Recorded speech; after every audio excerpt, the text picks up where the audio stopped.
This week, India Today magazine explores whether COVID-19 is becoming endemic in India and if the third wave is expected to not be as lethal as the second one. Is double-dose vaccine the key and are boosters needed? Here's a special report.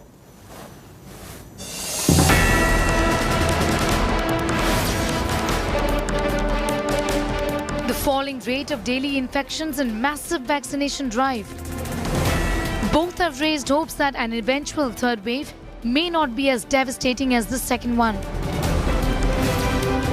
But with mutant viruses lurking and a festive season ahead, experts have expressed guarded optimism.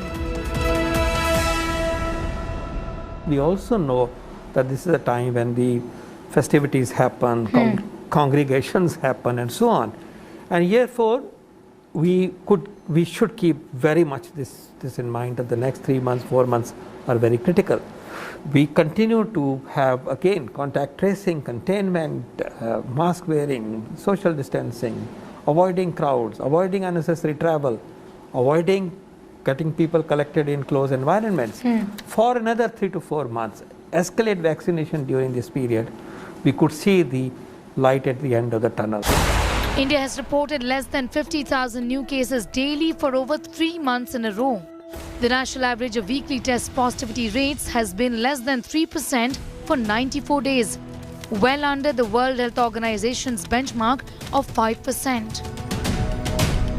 Hospitals in major cities are seeing way fewer COVID patients than in April, when the Delta variant had unleashed a deadly second wave in the country. As of 27th of September, only 1% of the total COVID beds, 1.9% of oxygen beds, 2% of COVID ICU beds, and 3% of ventilators for COVID patients were occupied in Delhi, as per state government data.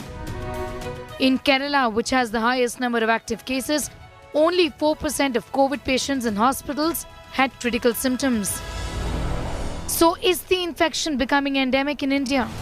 In epidemiology, contexts matter a lot. In COVID-19, context means what is the seroprevalence in that setting, what is the behavior of people, or whether vaccination drive started before the emergence of a particular variant or after emergence of a variant. With available scientific evidence and epidemiological data, it is fair to conclude that the worst is over in India, and the country may never have the same kind of rise in the cases as we had seen in the second wave. India's vaccination drive has picked up pace as well. The country is well on track to complete administering 100 crore doses in the first week of October.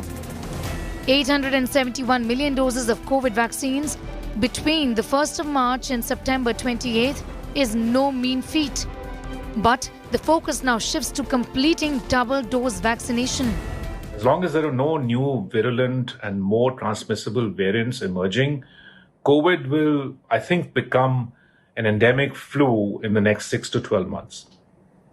However, so far, the only measure that has consistently protected severe disease and deaths, even with the recent Delta variant, is 2 doses of vaccination.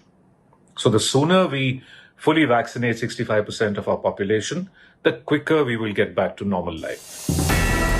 Supply of doses, which had slowed down the vaccination drive in the initial months, has also improved.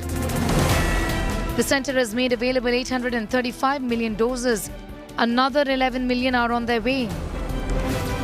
While most states have witnessed a significant drop in cases and positivity rates since the peak of the second wave in May, islands of worry remain.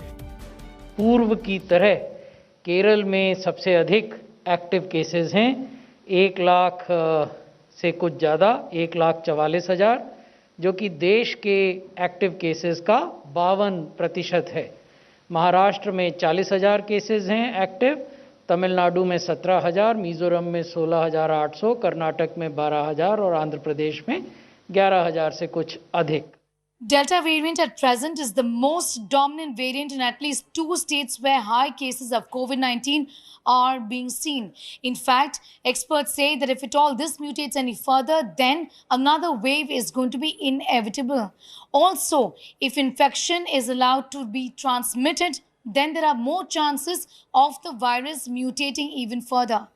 Even High seroprevalence amongst the population, meaning presence of antibodies, does not really mean herd immunity and that the vaccine can't protect forever.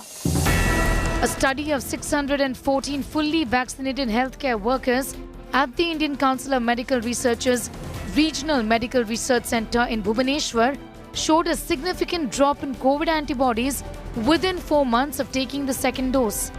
But this does not mean the individual is not fully protected. T cells and B cells are also factors that help in creating a memory to fight the virus. So is it time for boosters? We have had some studies in India where, including Bangalore, from some hospital where they have looked at the antibodies, and they have found that antibodies are persisting for much longer. More than 95% of the antibodies persist for up to a year. Therefore, the talk of booster dose is not pertinent at the moment. Booster shots are still work in progress, and India's priority is to inoculate the entire population with 2 jabs.